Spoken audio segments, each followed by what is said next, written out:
my mic was muted. So, what's up, guys? Welcome back to the channel. Welcome back to the Buccaneer Zone for another live show ahead of our game on Saturday midday for me, where we play well an inform. I will call it an inform Frosinone team, but they just did a demolition job on Napoli away from home, which was it was impressive. Also because a player like Sule didn't even start that game. So that's that. But we will get into that. Obviously, previews out very soon.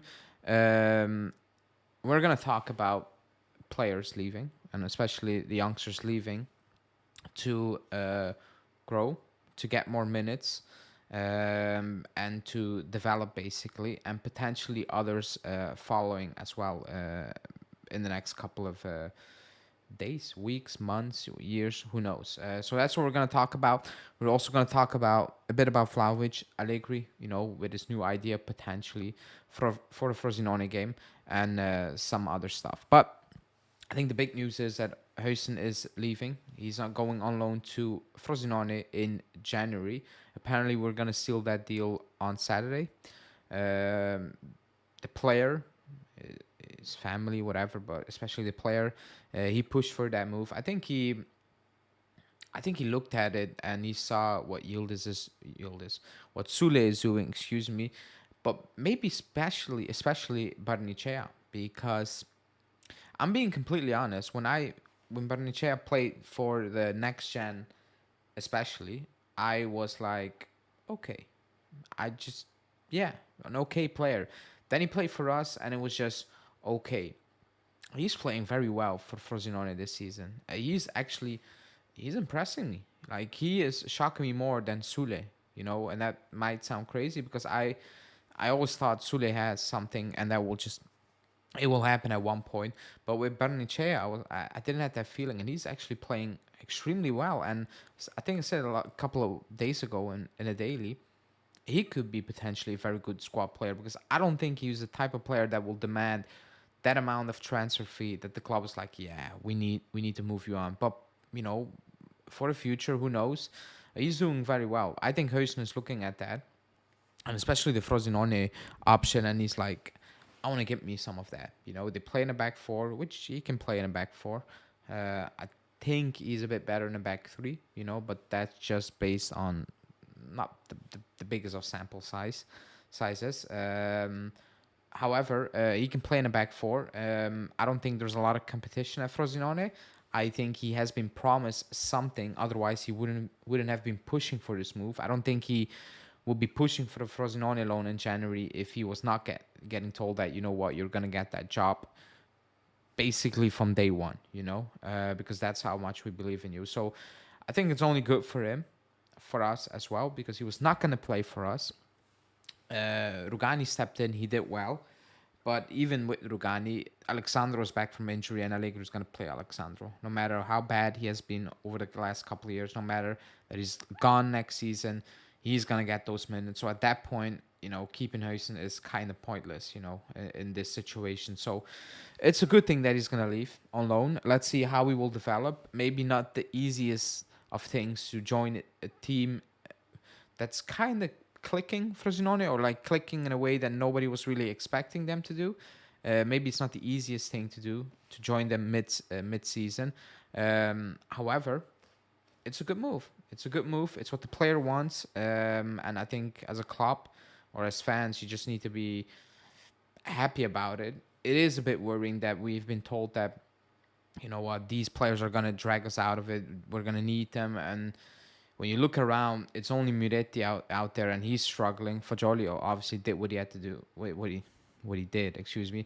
Huijsen is about to leave. Barrenechea left.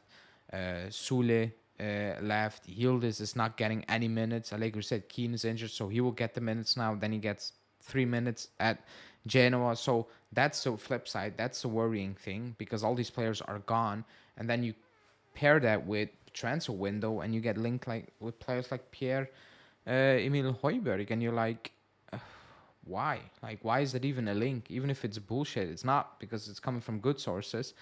Why is that even a thing? You know, why does the club, or with the club, I think Allegri thinks we need Højbjerg, which is absolutely ridiculous because he's not a good player, period. So that's that. But overall, I think it's a good thing for these youngsters to play, especially if they're not going to play for us and if they're being struggled, you know, or they get some minutes here and there, but overall they don't get enough minutes to actually show off and show their potential. For people in, like the video. Also, tomorrow, Julian will be back for a podcast I'm going to record, so that will come out on Friday. So stay tuned for that podcast with Julian out on Friday. But yeah, Huisen going to Genoa, going to Frosinone in January, which is going to be interesting and maybe more of a reason to actually watch Frosinone even more up close. Excuse me. Okay. Uh, Next topic, because transfer things I'm not really going to discuss. I'm going to put out a daily tomorrow and a Frosinone step video. Um there's a lot of talk the last couple of days, obviously, but the last couple of days, weeks, about Vlahovic, and even this week that he might get benched for Milik, or he might actually play, but Yildiz will play um, behind him, basically. So a lot of talks. You have Quagliarella coming out and basically saying, yeah, a player needs to do well, but if he's living off one, maybe two chances a game every single week, it's hard to look good, especially if it's not coming off. Then you will get frustrated. It will get into your head, and that's basically what I've been saying. You know, player needs to do better. However, if you live off one, maybe two chances, maybe a game, and you don't take that, you will look bad. You know, you will look like Vlahovic just looking now, basically. So that's all the talk. You know, I don't think playing Milik is a solution. You know, he might come in, score, you know, because Keane did that as well. I don't think that's a solution. I don't think the solution is going ahead with Milik. I think that like, and you might have a bounce back thing, and you will get the goal, you know, and whatever. But long term, this is not about players. Like, it is about players, obviously. Like, they need to do better in certain situations. They absolutely do. I'm not gonna deny that. But we've been struggling with this for years now. It's actually years. Um, it's not a one-off thing. It's not that, oh, what's happening this season? These strikers, this front line is not performing up to the level. That's my point. Like, it's not a one-off thing. It's years now. It's not a one-off thing. It's years, and it's because we play a way we play. And you can argue that that's what Allegri thinks is best for a team. Fine, but then you also make you need to consider the argument that that's just absolutely not helping certain players. And with certain players, I mean the entire front line, because you can say Chiesa's playing great. If that's great, then we have a big issue. Like, we have a massive issue at this club if what Chiesa's doing this season is to be considered great. Because then we have an issue about the standards at the club, and also potentially about handing Chiesa a new deal, because I don't want to pay him 7 million a season if that's great, if that's what I'm supposed to be excited about for the next coming 5 years, because that's crazy. That's not great. You know, Schick for Leverkusen scored as much goals almost than Chiesa or Vlahovic today in 45 minutes of football. That's like that's not great. That's not great. You know, the front line is struggling. They have been struggling. No matter who you play, Keane, Milik, Chiesa, Vlahovic, Di Maria, Dybala, final season, they all struggled. They all absolutely struggled to the point that some absolutely stank. Like, there were, and even this season, there are performances that are, they give you reason to cry. You know, and it's 3 years now.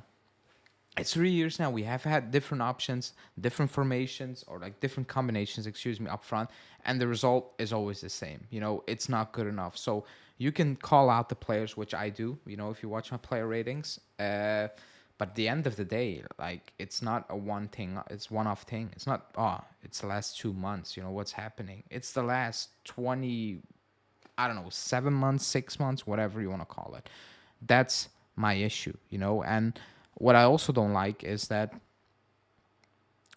you get told, oh, you have an agenda against Allegri. I don't have an agenda. I've been very open that I'm not a fan of his at this moment in time. I respect what he's done for the club. I still think he's a good coach, but I don't like what I'm seeing, and I don't like it in our moment because I don't see players develop, and I think that's a big issue. Like young players are leaving because they're not going to get game time, and even the players that should be still developing or cement a very good base like Locatelli, they're not doing that. So that's my biggest issue. So it's not an agenda. I've been very open for it or about it, what I think about the situation whatsoever. What I do think is an agenda is if you, and yeah, Mark, I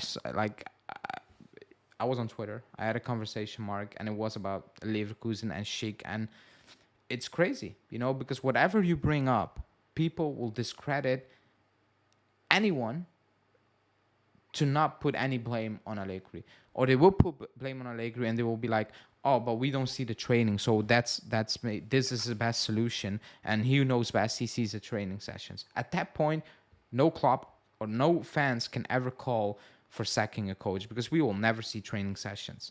So at that point, you just need to sit back and shut up. Even if you're in place 11, you can make the argument. If you're in place 11, but what's happening in training? Maybe this is the best what this team can do. Don't blame the coach. Like that's the laziest argument out there, in my opinion. And Mark, I talked about Leverkusen, because they were breaking all records. They scored like 80 goals in I don't know how many games. It's historical. And I just said, it's because they have a world class squad, which they don't. They don't have a world class squad, and people will try to shoehorn the players in. Oh, they are world class. If I tell you who you want from Leverkusen, you will say Boniface, Wirtz, and that's about it. And maybe some people will still take Grimaldo at the club. If we're being completely honest, they don't have a world class squad. Absolutely not. Not to the extent what they're showing now. That's coaching. It's coaching. Because last summer, so many people were saying Grimaldo is not good enough. He plays for Leverkusen and he looks fantastic. If you watch Leverkusen, he looks fantastic. How does that come? How does that how is that even possible, basically? It is coaching, and I'm not saying if Xabi Alonso, I'm just bringing it up, comes in with this team, we will start dominating Serie A. I'm not suggesting that. And maybe what he's doing at Leverkusen is a fluke. Who knows, But at this moment in time, you cannot make that assumption because what's happening now is out there. What will happen in the future, you cannot predict. Some are hoping it falls apart so they can say, you see. But coaching is a real thing. Why do clubs pay coaches millions and millions of dollars if that's not a thing? It's very easy to sit back and be like, oh, but he sees these players in training, they're all crap. Maybe he cannot do more than what he's doing now. That makes no sense. Like that's a very easy excuse for a person who makes 9 million euros to sit back and say, yeah, like he's coaching them, he's coaching them and they're not good enough. Like it's the coach's job to make players better. How many players have gotten better? Like, let me know in the chat, how many? And don't say Danilo because I will lose it. I'm not going to praise the coach for improving a 32-year-old who was like the level he started at when he joined was extremely low. Like it couldn't get any worse, basically. And he put him in a formation that actually fits him, to be honest, But that's not the players that should be improving. Danilo, if you want to say that. Rabiot, he had one very good season and he's having one now, Like, okay, fine. But what about the rest? What about Chiesa? What about Vlahovic, Keane? I don't know. The young players, name it. A lot of people didn't improve. Gatti improved. I'll give him that, but that's about it. That's about it, and that's my issue. And when I did the Leverkusen thing, people told me, "Oh, but you cannot you cannot ask Allegri to do historical things like Leverkusen is doing that." I doubt anyone was asking Xabi Alonso to do what he's doing now when he signed that contract.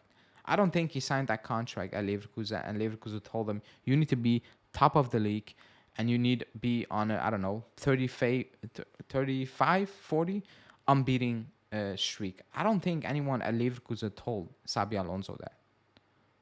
So you cannot tell me, or you cannot assume, you cannot ask that from Allegri or Juve to do what Leverkusen is doing because it's crazy. I don't think anyone was asking Xabi Alonso to do that. He just did it. And this is not about Xabi Alonso. I just made a point that, coaching does matter, but people will discredit what, for example, Xabi Alonso is doing and saying, "Oh, let's see what in the future." What Allegri did in the past, nobody can take him away. Can take that away. Not me. I rate him. I think he's a club legend, by the way. What he won for the club, he is a club legend. Period. But that doesn't mean anything. We moved on from coaches or players that have won us stuff. We moved on from Allegri in the past already for a reason. So there is, for me, a big issue, and people will try to move the goalpost every single time. I have no agenda. I've been very open about Allegri. I've been very open about Vlahovic. If the club turns out and tomorrow and they say we're selling Vlahovic, I'll be like, yeah, okay, fine. Whatever you do, I will ride with it, and let's see if it will be better. It's a shame. Shouldn't be, it shouldn't come to this point, because I think Vlahovic has qualities to be a very good number 9. But if that's the decision you want to make, fine. Prove me wrong, or wrong, excuse me, and prove you guys right. You need another type of player, I guess, fine. Like, I don't have an issue. I'm not going to cry about it. I will have my say about it, but I don't have a connection with any of these players. Like, it's not 2006 when we had Del Piero and Buffon on the team, or we have Chiellini or Marquisio. It's not that. So I'm all good with it. I didn't even cry when Dybala left, or like went upset. I was like, fine, whatever, it is what it is. We move on. So I don't have an agenda. I just have an opinion, but people will call it an agenda because, well, they have a different view. Fine. I blame both parties. However, with Allegri, it was kind of the same thing, even when Vlahovic wasn't there. We got Vlahovic for that reason, by the way. We got Vlahovic for that. He wanted Vlahovic. He signed off for Vlahovic for that exact reason. So now he's not going to get any of the blame. That's just insane. Like, it's absolutely insane to me, but that's what it is, And then you have people comparing Vlahovic to absolutely rubbish players as well, and they're trying to make them out like world class. And when you point out, what, you're wrong, and you throw numbers out there, they will move it on again. Oh, but he did it for Fiorentina. Okay. So we can never ever sign a player again, because we can only sign players from top 4 teams in top 5 leagues at this point, because if they have not played for top teams, whatever they did before that, you can throw that away, apparently. But those are the same people that are telling me now we need to sign Boniface. But why were you guys not saying that when he was doing that for Union in the Belgium league at the same rate in Europe for Union against Leverkusen? I think, to be honest, he scored last season against Leverkusen. Then nobody talked about it. He's doing it for Leverkusen now. Now everybody's talking about Boniface. I can flip it and I can say, Leverkusen is not a top club. Has not been a top club for years. Since, I don't know, when was it when they went to the Champions League final and lost to Zidane's Real Madrid? 2001, I think 2000. They're doing it now, but that could be an outliner, like the same people are saying. So they will move it on. They will move the goalpost, and they will put all the blame on one player, And fine, if you want to do that. I also put blame on Vlahovic. If that's the right thing to do, I do think Allegri needs a different type of player up front, not a real box striker. I don't think that fits him. Why he signed off for the Vlahovic deal? Why he wanted Vlahovic? Who knows at this point? No idea. But I think he needs another number 9 if he's gonna play like this.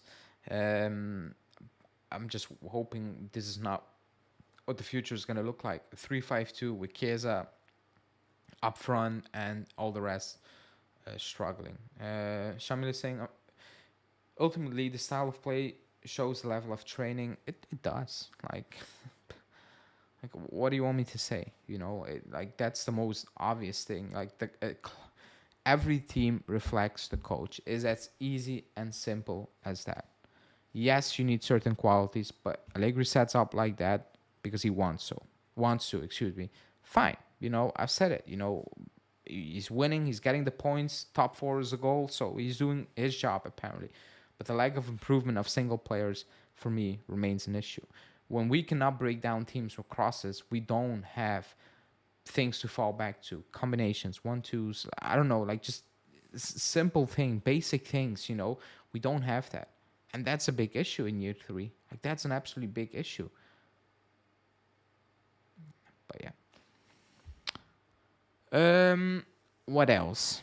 What else? Like the video again for people who just joined. Podcast with Julian will be recorded tomorrow and it will drop Friday morning. So stay tuned for that because people have been asking for that. We will try to record one podcast together each month. I know we didn't do that last month, but we will try to pick it up each month, one podcast with Julian. So stay tuned for that. Like this one. I kind of said what I was gonna say. What is Inter doing? Because I saw they were winning the moment I hit the live button. Let me see. Oh, 1-1. That's crazy. I might dip out in a bit and check the penalties if they reach penalties. That's all. That's all for me today. I know the holidays are coming. Content will still be pushed out. Probably pre-recorded a few things because it's the holidays. Sulik complained, Delic complained, training sessions just too easy. They don't push during the week. How can they fight on the pitch? Yeah, I mean, the quotes are out there. I will put out content tomorrow, daily, and the stat video on Frosinone. That's Thursday. Friday, podcast with Julian, and then Friday evening / Saturday morning, the preview for the Frosinone game for the people who still want to watch that, and then matchday stuff throughout, player ratings and all those things. So stay tuned for that. I'm gonna wrap this one up. Gonna check the penalties if it remains like this. Thanks everyone for watching, and I'll see you guys